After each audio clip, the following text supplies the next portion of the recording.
ঈদ মোবারক, ঈদ মোবারক, ঈদের শুভেচ্ছা সবাইকে। বাংলাদেশ নেপালকে 85 রানে প্যাকেট করে দিয়েছে। বাংলাদেশ জিতে গেছে 21 রানে।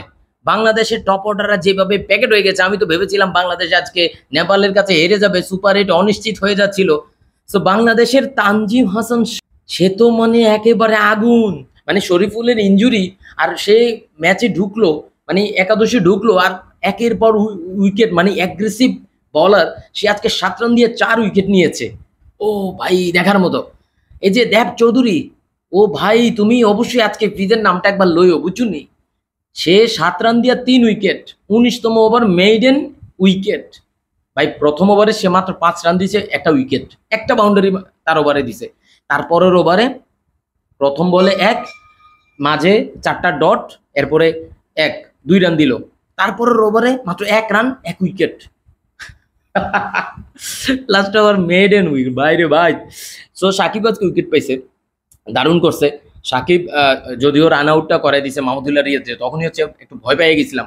বাট ওফ, বাংলাদেশ শেষ পর্যন্ত সুপার হিট নিশ্চিত করলো এবং 2 পয়েন্ট নিল। অন্যদিকে শ্রীলঙ্কা তো 201 রান করে ফেলছে, নেদারল্যান্ডস মনে হয় না জিতবে।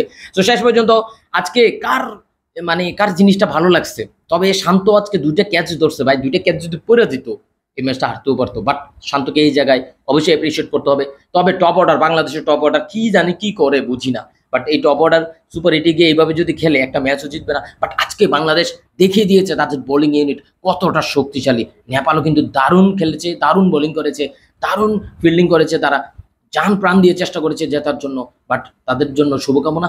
বাংলাদেশ সুপার হিটই প্রথম ম্যাচ অস্ট্রেলিয়ার সাথে, তারপর ইন্ডিয়ার সাথে, তারপর আফগানিস্তানের সাথে। বাংলাদেশের শিডিউল নিয়ে অনেক কথা থাকতে পারে, যেখানে ইন্ডিয়া দেখেন প্রতি ম্যাচে গ্যাপ পাইছে, কিন্তু বাংলাদেশ অথবা অস্ট্রেলিয়ার কথা চিন্তা করেন বা অন্যান্য টিমের কথা চিন্তা করেন, শিডিউল মেলাতে খুব কষ্ট হয়ে যাইতেছে, ট্রাভেল বিষয়টা আছে। যাই হোক, সেটা বিষয় না। বাংলাদেশ পূর্ণ 2 পয়েন্ট নিয়েই হচ্ছে সুপার হিট সুনিশ্চিত করেছে। অভিনন্দন বাংলাদেশ। তবে শান্ত, লিটন এবং তানজিদ হাসান তামিম, তোমরা ভাই একটু ভালো করে খেলো, আর কিছু চাই না। তোমরা 3জন একটু ভালো খেলো, বাকিটা ম্যানেজ হয়ে যাবে।